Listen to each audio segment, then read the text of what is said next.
সালে বাংলাদেশে visa policy তৈরি করা হয়েছিল।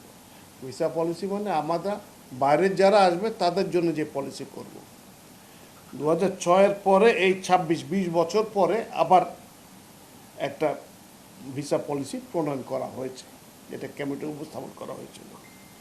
এটাতে বিদেশিদের বাংলাদেশে আগমন ও প্রস্থানকে সহজ ও সুশৃঙ্খল করা, বিদেশি বিনিয়োগ, ব্যবসা ও দক্ষ মানব সম্পদ আকৃষ্ট করা, পর্যটন আতিথেয়তাকে খাতকে উৎসাহিত করা, প্রযুক্তি ও জ্ঞান স্থানান্তর নিশ্চিত করা, জাতীয় নিরাপত্তা ও আন্তর্জাতিক কূটনৈতিক ভারসাম্য বজায় রাখা, পারস্পরিক নীতির ভিত্তিতে আন্তর্জাতিক ভ্রমণ ব্যবস্থাপনা করা এবং আধুনিক এবং সেবামুখী অভিবাসন কাঠামো গড়ে তোলার উদ্দেশ্যে 2006 সালে জারিকৃত ভিসা নীতিমালা সংশোধন করে ভিসা পলিসি 2026-এর খসড়া পরিমার্জনের জন্য মাননীয় অর্থমন্ত্রীর সভাপতিত্বে একটি মন্ত্রিসভা কমিটি গঠন করা হয়েছে।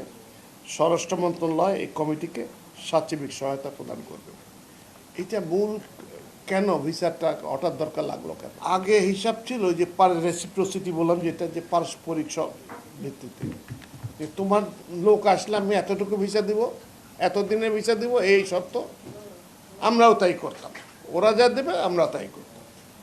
কিন্তু আন্তর্জাতিক পরিমণ্ডল দেখা যাচ্ছে যে আমাদের কিছু জায়গায় দরকার বেশি, সেখানে তার একজন ব্যবসায়ী যদি আসে আমার জন্য সুবিধা, সেই দেশে ইনভেস্ট করতে পারবে। তো এই নিরিখে এই বোধটা আমাদের হয়েছে।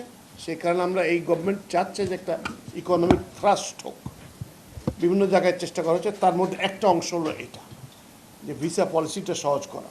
তো এটা মোটামুটি চূড়ান্ত হয়ে গেছে, কিন্তু লাস্টলি মাননীয় অর্থমন্ত্রীর সভাপতিত্বে একটা মন্ত্রিসভা কমিটি করা হয়েছে, যেটা 1 মাস এটা তার ভিতরে স্বরাষ্ট্র মন্ত্রণালয় রয়েছে, সিকিউরিটি ইস্যুগুলো দেখবে, পর্যটন মন্ত্রণালয় রয়েছে, বাণিজ্য মন্ত্রণালয় রয়েছে, যাতে তাদের যদি আরও কোনো ইন্টারেস্ট থাকে যেটা এই পলিসিটাকে সমৃদ্ধ করবে, সেটুকু করে এটা চূড়ান্ত করা হবে। তো আজকে আরও অনেকগুলো বিষয় আলাপ হয়েছে, সেগুলো যেহেতু এখনও আলাপ পর্যায়ে রয়েছে বলে আমরা উপস্থাপন করছি না। আর আপনাদের সাথে অনেকদিন পরে দেখা হতে পারে, ভালো লাগছে। পারপাসটা কি? আগে বলেছেন যে রেসিপ্রোসিটির ভিত্তিতে তুমি আমার 5 টাকা দাও, আমি তোমার 5 টাকা দেবো।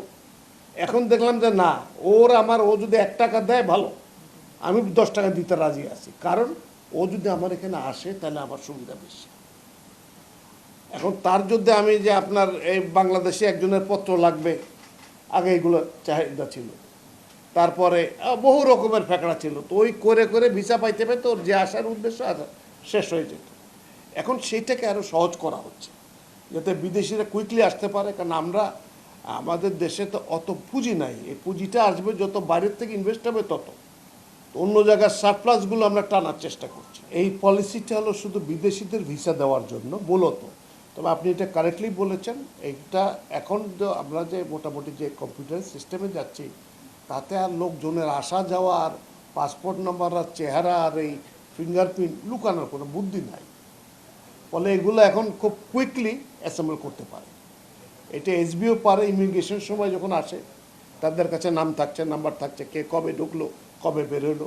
তো ওইটা শুধু বসে ইন্টেলিজেন্টলি দেখা দরকার এখন এনফোর্সমেন্টে। মানে গভর্নমেন্টের এফিসিয়েন্সি আরও বাড়াইতে হবে, সেইগুলোর দিকে চেষ্টা চলবে।